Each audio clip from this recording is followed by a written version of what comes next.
Hold on, let me put you on speaker. Hello, this is Metal Match Mayhem Radio. We're live on air with John Gallagher from Raven the Singer. Say hello. It's a lie. I tell you, I didn't do it. It wasn't me. So, what's up, John? How are you doing? Good to be here. Yeah, it's good to have you online. Definitely. Of course. So, what's going on? What's going on? Tell me what you're up to. You've blown out tonight already. Not much. We ain't up to much. We were just waiting for the show to get in contact with you. Damn it, then I'll have to blow some eardrums out. Here we go. Are you ready?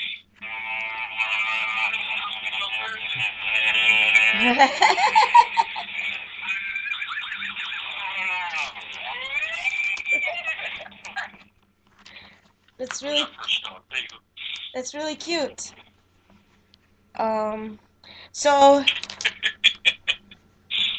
So tell us about Raven. Tell us about you. Tell us about the years you've been in with the band and stuff. Well, it's been a crazy year. Let me see what we've been up to. Last year we did a full US tour for the first time in many, many, many years. We did the first half by ourselves, East Coast and the Midwest, and then we hooked up with Diamond Head and did the West Coast and back into Texas and what have you. And it was great to be out and about in the great heartland of America. And then we followed that up with going out with Girls School, who opened up for us in Europe. We did a tour of Europe, which was a lot of fun. Old friends, as we toured with them way back in 1982. So it's really excellent to get out and do that. We had a lot of fun. That brought that year to a close, and this year we did a few festivals. We were very lucky to hook up and open a show for Metallica in Sao Paulo, Brazil. Yeah, how was the show in Metallica? That was pretty incredible, because it's great to be able to hook back up with those guys, because one thing led to another, and they kind of got really popular, so you never hear from those people anymore. Yeah. And Lars came down to one of the shows we played in San Francisco last October, I believe it was. Briefly, it was great. I just said thanks, because he done a real nice piece for our DVD, which came out last year. Which we'll tell you about later. But anyway, we found out we were doing some gigs in Brazil, and our agent said, "Hey, Metallica's playing the same time as you are. So are you still in touch with them?" I says, "Well, we ran into Lars recently. Let me see what I can do." And we, flew the flag up, and everyone saluted it, basically. That's good. Lars was very cool, did the right thing, told everyone, "I want Raven on the bill."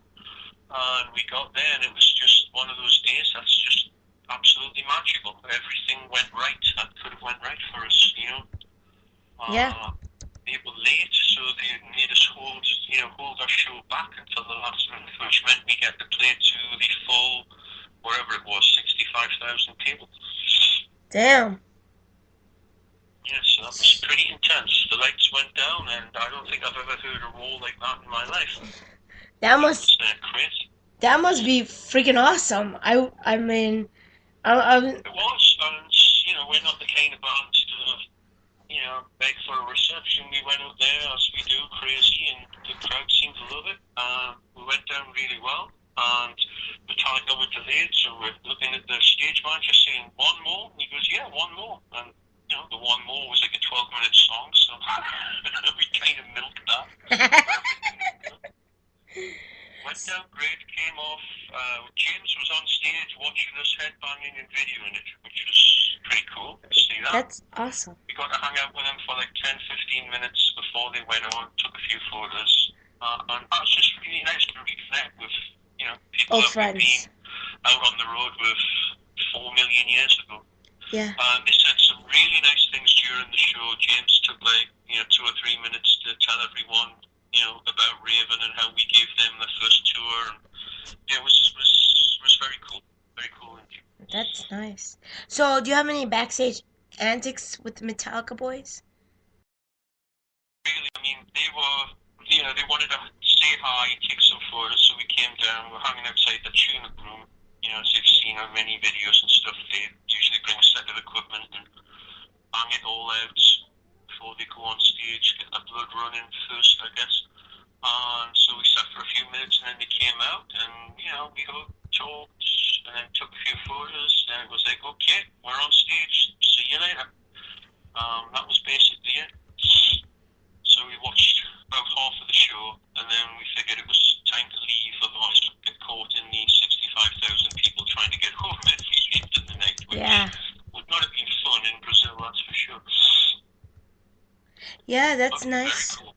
So we did that, and after we did that little lot, we went off to Puerto Rico and headlined a festival in Puerto Rico, which was another first for us, which was really, really cool.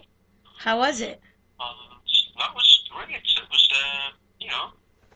one of those DIY things, kind of a little chaotic, but the guy Ray's got his heart in the right place, did a great job for us. And it was, it was nice being on the beach in Puerto Rico, what can I tell you? It was pretty cool. We had a good show. And then we had a few shows in Europe. We headlined a festival in Poppering, Belgium, called the Heavy Sound, which was a famous old festival back in the early 80s, which they've just started up again. So we got to do that. Hang out with a couple of our old new wave of British heavy metal band friends, guys like Chariots and what have you. Chariots? That's nice. That was kick-ass. That was a great show. Had a lot of fun with that. Oh yeah, kick-ass. And here we are now, frantically putting together songs for the new record. That's cool. So, what's the scoop about the new release? Well, we are going in the studio at the very end of August. We currently have about 20 songs, which are all uniformly really, really good. We're really happy. We've been really hard on ourselves as far as quality control. You listen to a song and go, well, this is great, but this part here is we've kind of done it before. Let's see if we can come up with something better. So stuff's been rewritten, rearranged, just trimming the fat, getting to the meat, making sure it's just as hard and heavy as possible. Bit of variety, but all in all, every song's heavy and powerful. So I'm just finishing up one or two more I've got to do here. And as usual, when you get to the end, it's like, well, let's just see what we've got with this idea, and it usually turns out to be one of the best ones you've ever done. So you have a couple of real burners there. So we get to go in, do a bit of rehearsal at the very end of the month, then go in and do the album. And then right kind of in the middle of it, we're jumping out, we're doing a couple of shows, opening for our friends in Accept. They're doing showcases for their new album. Accept, yeah. Yeah. So it's 12th of September out at I can't remember the name of the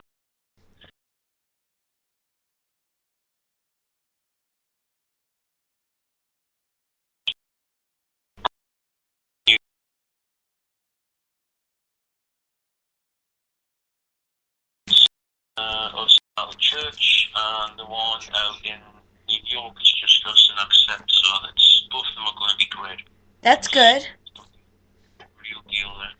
So that gets us out of the studio, stops us from being stir crazy, and then you're going to shoot some video stuff and then go back into the studio to finish the damn thing off. Okay. And then what I'm doing right now is going nuts, putting a tour together. We are going to be touring October and November in the States. Yeah. It's an interesting challenge booking a tour. It's I've described it as nailing jelly to the wall.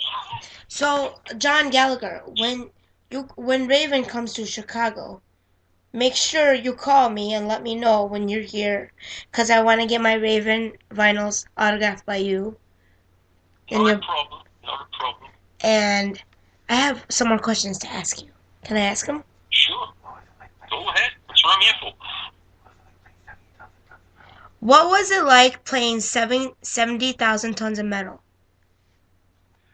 70,000 tons, we've done it twice. We did the very first one, which was cool, but we got kind of like weird timing slots. One of them was like 3 o'clock in the morning, and the other one was like 5 in the evening when everyone was eating.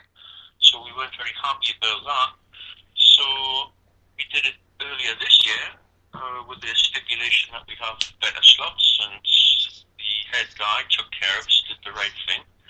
And it was a lot more fun this time because it was, like a new thing the first time. You're running around like crazy trying to see every band and trying to do everything. And it's a bit much after 5 days, so we just, relaxed, cherry-picked who we wanted to see, had a good time, and played a couple of really good shows.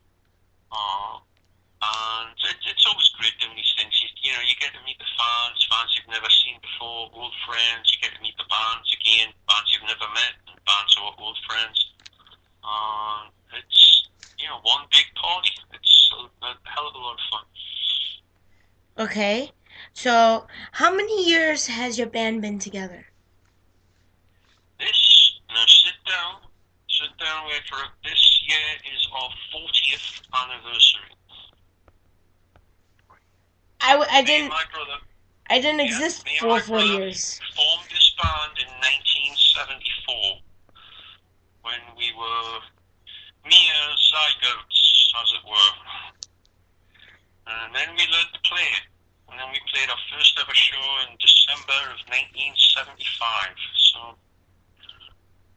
So we laugh when people tell us we're an 80s band because we're a 70s band. So, has it always been the same 3 members of the band? No, there was many members. Myself and my brother, been in the band obviously since day one. There was many different drummers and what have you until 1980, and then we had Rob Hunter play drums with us when we started recording. So he was with us for 7 years, and then he left, and then we got Joe Hasselvander, who is our current drummer. Joe played with Pentagram and Savoy Brown. I love Pentagram. All kinds of stuff. He's on all that classic stuff. And Joe's been our drummer. He's the new guy, and he's been with us since 1987. So that's like, I don't know. That's a long freaking time. Probably 27 years. Damn. So, yeah. I'm going to ask you this. It's a stable lineup, put it that way. So I'm going to ask you this. Have you ever played with Slayer? I'm sorry? Have you ever played with Slayer? Have I ever played with who? Slayer. Slayer, yes. We played a tour with Slayer. What year? It was 1987. And it was Wasp, Slayer, and Raven. And on a few dates, it was Wasp, Saxon, and Raven. But we did that whole tour. Yeah. That was when, I believe that was the Rain and Blood tour. Yeah, Dave Bardo had left the band, and they had a different drummer in. Dave seen you at that tour in 1987 at the Aragon Ballroom. I was 7 years old then. Oh my God. And Dave's 12 years older. So was I, honestly, so was I. Yeah. You were like in your 20s. Yeah. Very cool. Yeah, that was a fun tour. It was kind of crazy because Slayer fans, as you know, don't want to listen to anybody but Slayer. There were all these crazy 14-year-old kids that would come out and throw deep batteries at you and what have you. We had this routine. There was a break in the first song, like 2 minutes in, where we would normally have stopped and got the crowd to make some noise, where we just stopped, threw our stuff down, climbed off the stage, climbed onto the barrier, and stood there and just screamed. Of course, I've got the wireless microphone, so I'm screaming, "All right, who's first?" So it's kind of ridiculous. Like, I'll fight everyone in the arena. Let's go. And of course, they thought we were freaking lunatics, so they just said, "Oh, well." They backed off. That's where you got the name Raven Lunatics. That's where you got the name Raven Lunatics. Oh, we've had that since day one, but So, I have another question. How many I'm so how many records have you guys made since 1975? Jeez, well, it depends what you call by records. If you call Records, vinyl, albums, CDs. I believe the new album we're doing now will probably be our 14th, but it depends on if you count compilations and live records and EPs and all that nonsense. It's kind of hard to figure it all out. I have Yes. a calculator the size of a house, and I could maybe do it for you, but I'm guessing that this new studio album will be our 14th. Okay. So it's pretty amazing when you look back because it's a long, long time, but at the same time, it all seems like yesterday, Yeah. So, And the great thing is we've still got the same attitude. In fact, in some ways, we've got more attitude because we really appreciate the position we're in. that is great. That we're able to do what we do, and that we love what we do, and we can still put the passion and the fire into it. Where, as you well know, a lot of bands, the older they get, they kind of take the foot off the gas pedal a little bit. We ain't doing that. We've got our feet completely nailed to the gas pedal, so we're going to keep it there. I have a couple more questions because I just learned of Raven as of this year because I was going through my husband's vinyls and I saw Raven and I just began to learn of your band and I just got into your music. And I'm beginning to fall in love with your music. And I love your Canadian voice. You have an awesome accent. Yeah, I'm from Canada. Yes? Definitely. Oh no, we are from Newcastle, England. Oh, England. Yeah. Oh, I love your English accent. My Canadian friends would be in horror if you told them I was from Canada. No, we're from Newcastle, England. Oh, I love your accent. Just so you give you a history lesson, that's where the Animals, that's where Mark Knopfler, Sting, Brian Johnson from AC/DC, they're all from our town. So it's kind of a music town from over many years. Newcastle, England. Joe, our drummer, is very American. He comes from outside of the Washington D.C. area, originally. But me and my brother are firm English lads, as it were. Do you have anybody you'd like to acknowledge for your career? I'd like to thank the Milkman. Milkman? Instrumental. In our career, there's too many people. There's so many people that give you a shot from the get-go, from club owners in Newcastle who give us a shot to play, from Tom Noble, who was managing the Tigers of Pantang, and asked us if we wanted to do a single. Even David Wood at Neat Records was a real son of a bitch, but he gave us a deal. We got our first album, got our first single out on Neat Records. That is freaking awesome. In the States, like Johnny Z, who brought us over, and got us to tour, got us known in America for the first time. It's a long, long, long list. No one can do it by themselves. It sometimes seems that way with us, that we always have to do it the hard way. But one way or another, there's always been someone out there looking out for us. So, Yeah. So, I have another question. What do you want to ask? Any plans to release the new album on vinyl? Almost certainly. We did the last one on vinyl. I don't know if you got to see Awesome. that Walk Through Fire. We did a really good job on that. It sounds excellent. I gotta go buy them. Yeah, it's out there. It's really cool because obviously vinyl you can't put as much music on, so they put an extra 7-inch single in to cover the extra tracks, which is great. It's usually a specialized thing. They have a subcontracted, some other outfit that'll do that, but I would imagine almost certainly we'll be putting it out on vinyl. Oh yeah, that's pretty cool. As usual, there'll be extra tracks. We're not sure if we're doing 10 or 12 songs, but there's usually the Japanese market demands an extra track because Japanese market? CDs are so much more expensive there, and then they get killed by imports. And we'll do an extra track for over here. You never know. We'll figure it out. Do you have any fun stories you want to share?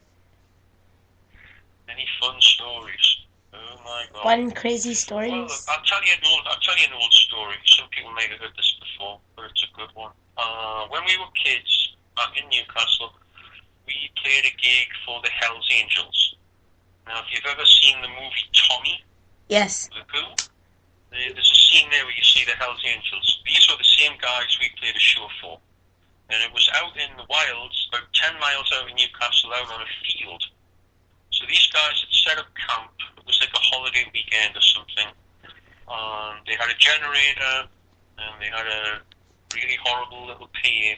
And we drive out there and set up, and there's probably 150, 200 of these guys, all going nuts. Oh my And God. we're playing our songs, and then they want us to play Born to be Wild, which we used to play. Born to be So we play wild. Born to be Wild. And then we finish, and then they shout they want to hear Born to be Wild again. So we play it again. Fucking And then it idiots. starts to rain. And then they still want to hear Born to be Wild. So we play it again, and it's raining harder and harder. And all of a sudden I see my brother, just his legs and arms just stick out. And he just kind of screeches and falls on the ground, shaking. And I'm like, oh my God, what's happening here? So we run over, kick the guitar away from him, because it's obvious he's had an electric shock because of all the rain and whatnot. They're like, what's the matter? Like, he's had an electric shock. We're playing Born to be Wild. He goes, no, we're not playing anything. We're done. It's raining and he's had an electric shock. Go away. Get lost. So we pick Mark up and we put him in the van and he starts laughing. And we're like, look at him, like, what? He says, let's get the F out of here now. Okay, I have a few more So that's questions. how we escaped the Hells Angels. So, anyways, where is your... What's funnier is Yes. last year we actually ran into this girl who was a friend of our old drummer who lives in London, but she sent me photographs from that show, which is unbelievable. So photographs from 1976. I got black and white shots of us playing this stupid show. Pretty amazing. My laugh's so embarrassing. So, anyways, is there places that you like to perform and places that you don't like to perform? I like to perform on the stage. I mean, I cities. don't like to perform in the bathroom. No, we've got a crazy following, so we just love to get out there and play to people. The more things go on, the crowds get more and more similar in that they're crazy. South America is insane. These people are so crazy, they're so into it. Japan, so dedicated, so, you'd think they'd be so calm and respectful, but they go nuts, they go really crazy. Had a great time there. We have fun in Europe, the Dutch, the Germans, France is awesome. We don't care. We like to just get out there. It's always fun for us to play new places. So the last few years playing South America has been really awesome. We got a lot more to do. There's more stuff in the Far East. There's a lot of places opening up to play. We never played Australia and New Zealand before. We want to do that. Where in the Middle East have you played? What's that? Sorry to interrupt you. Where in the Middle East have you played? Well, we haven't played in the Middle East either.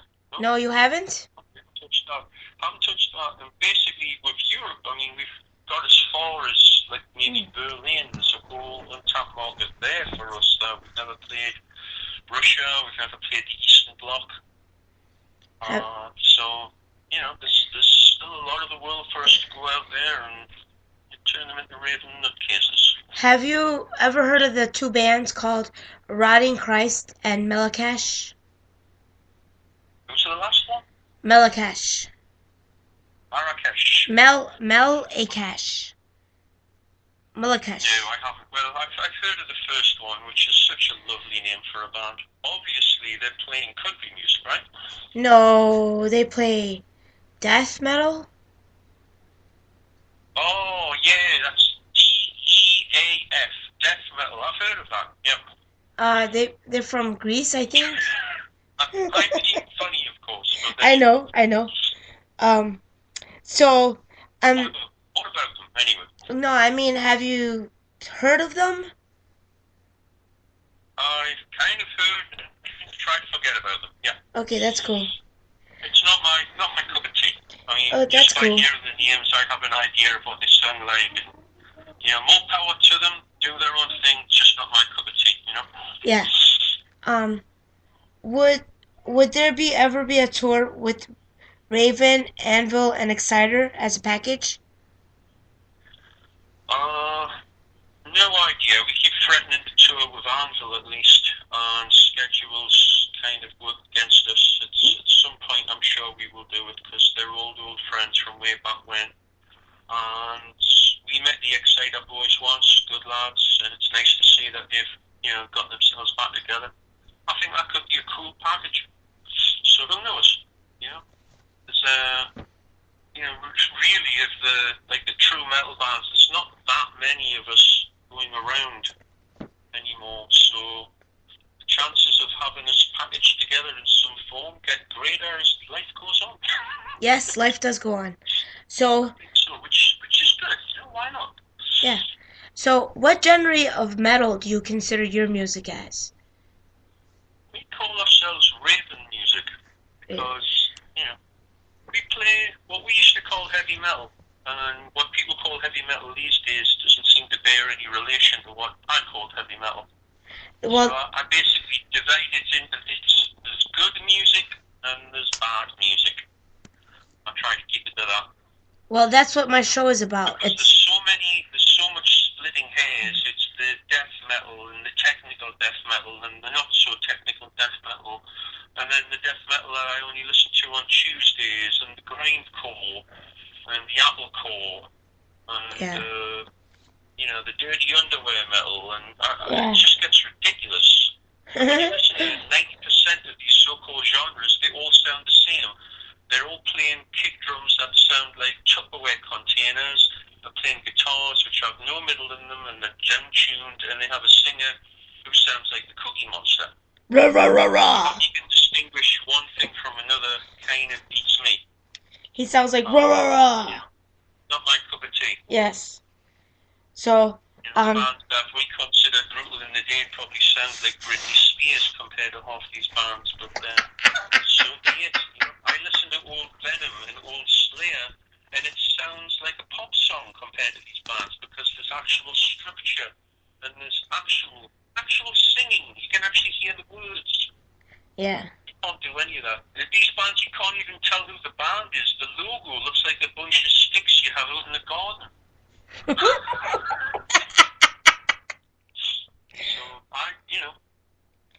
So it's a case of like, yes, I am getting old, and yes, your music does suck.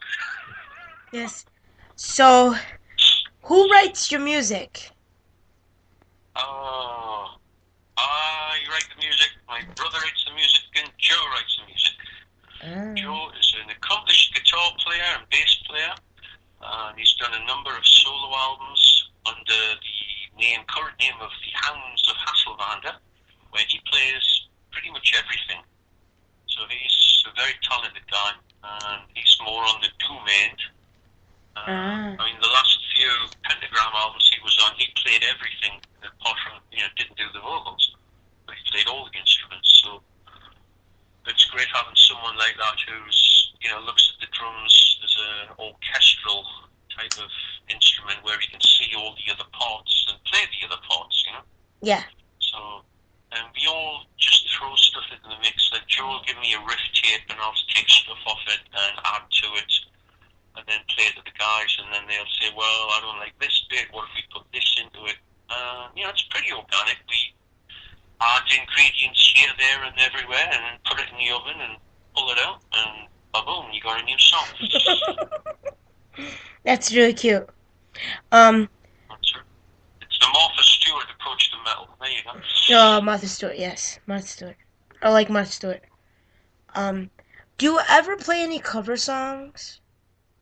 Yeah, we've done covers pretty much all our career. Obviously, like most bands, we started off as a cover band, but we played half a originals, even on our very first show.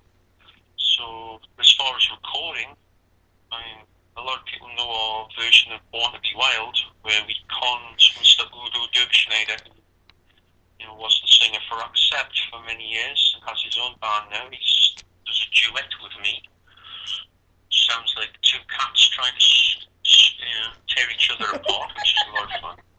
We've done The Rocker by Thin Lizzy was on our Glue album, and on our last album, Walk Through Fire, we did a cover of Montrose's Space Station No. 5, which was a lot of fun. Okay. We also did a Status Quo song, Big Fat Mama, back on the One For All album. I have something else to ask you. We are threatening to do either a bunch of covers or a cover album. It's kind of like a fan-specific type of thing. Would you ever do Slayer? We need some time out for it. Sorry? Would you ever do Slayer? No, I don't think we'd do Slayer. That doesn't make a hell of a lot of sense. Because if we're going to do Slayer, then we might as well do something as alien as like a country song or something. Okay. But let's face it, I think Slayer do Slayer better than anybody else. Yeah, they do. That's the reason why you're not seeing a lot of Raven covers, because people either can't figure it out, or it's a case of like, well, they do it well enough. Yeah. Which is cool. The idea is they either play something which influenced you a lot as a kid, or try to do something where you can put a spin on it, and then try and make it a little different, or put shine a light on it from a different angle. Yeah. Is there any way you could sing me a line from one of your songs so I can hear what you sound like? Sure. A line from one of our songs. There you go. How about that? Thank you. That was beautiful. Yes, indeed. What advice would you give to people who's trying to make their own band? Make their own band? Well,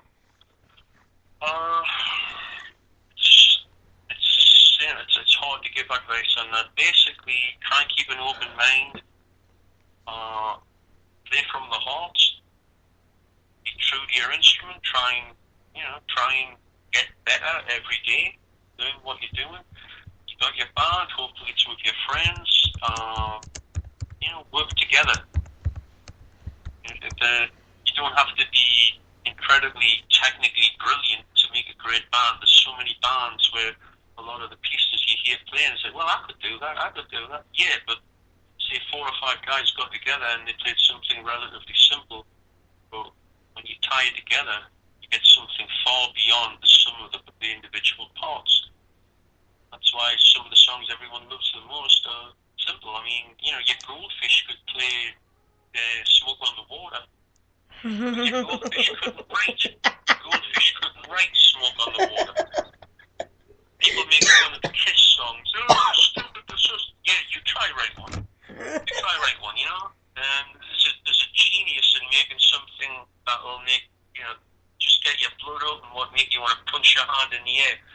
Playing music, you hear a lot of the real technical, almost progressive type stuff. Yeah. It's music for musicians, or it's music for mathematicians. A little of that goes a long way. Trying to get something that'll connect with somebody on a visceral level it's an art form in itself, and really you've either got it or you don't. Okay, But if you've got it, mine it, make the most of it, and most of all, when you're playing in a band, you should be doing it not for the reasons of making a fortune, not for the reasons of chasing drugs, not for the reasons of chasing women, but for the reasons of having fun and loving the music. And then everything else you may or may not get is gravy. It's all about the music. Exactly. What John Gallagher said. Listen to him, new people. That's what he said, Mark. That's what it was. Okay, out of all your albums that you created, what's your favorite album? Well, I think I'm going to answer this one as if I was Ringo Starr, actually. Riders albums, it will come down to one of the All for One album that we did in 1993. Or what do you think, Ozzy? I can't believe the Walk Through Fire album was really good. Yes, I agree, thank you. Walk Through Fire? Walk Through Fire? Yeah. Okay. We really enjoyed that. It was a big thing for us because we went through a lot of crap, basically, with people dying, people getting their legs almost cut off, and all kinds of horrible crap going on.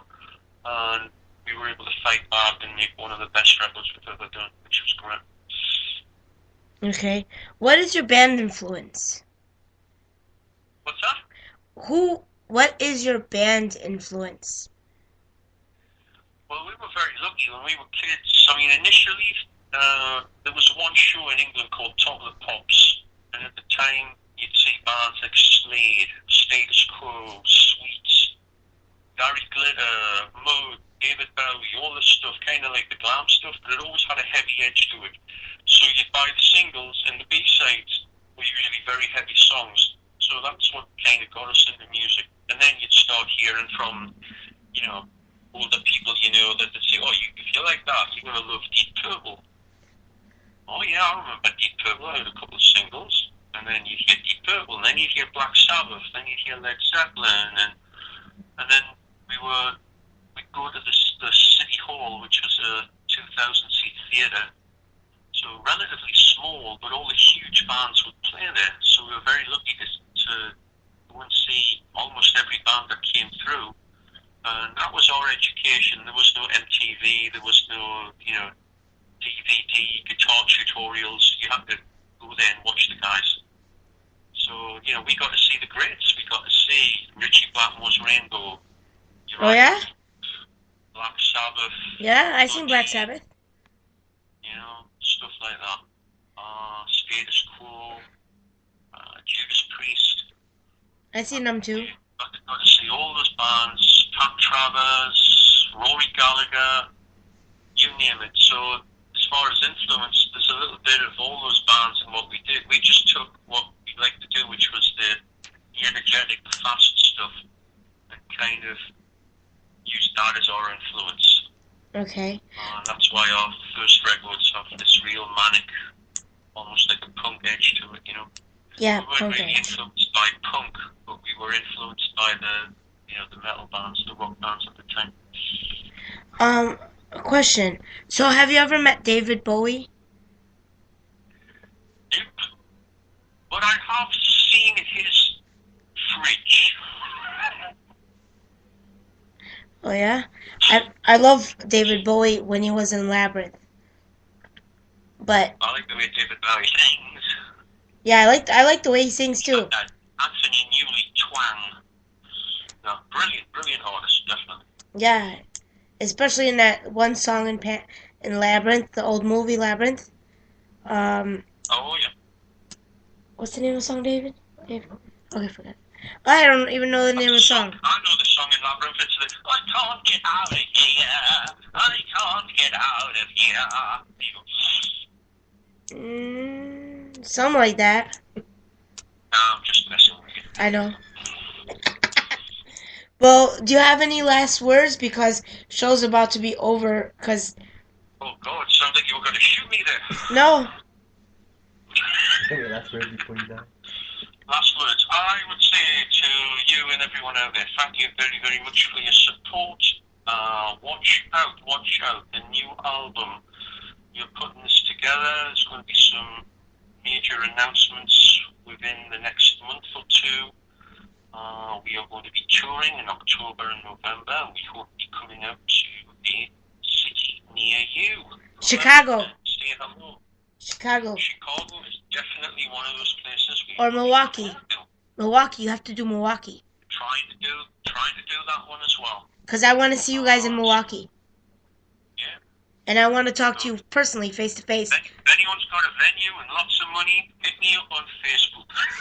I want to see you personally. I want to see you personally, face to face. Take pictures with you, interview you personally, and just shoot the shit. There you go. Yeah. That'll be freaking awesome. All can be arranged. All Yes. can be arranged for a small fee and a pizza. All can be arranged. Oh, I can get the pizza. But There you go, roasted.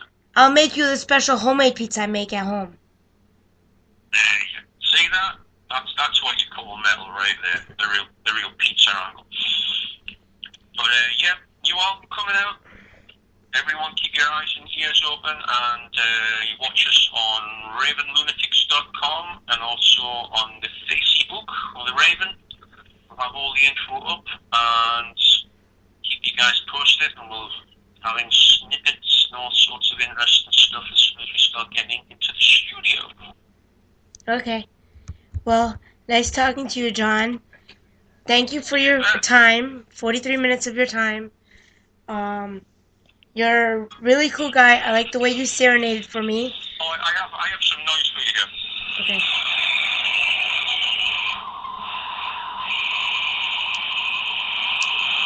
Press play.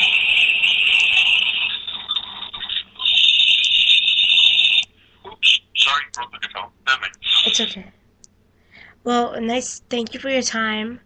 It was great chatting with you. And keep in touch, okay? Will do. We gotta do more interviews. Okay, have a good night. Bye. Okay, cheers. Cheers, bye. So, that was John Gallagher from Raven.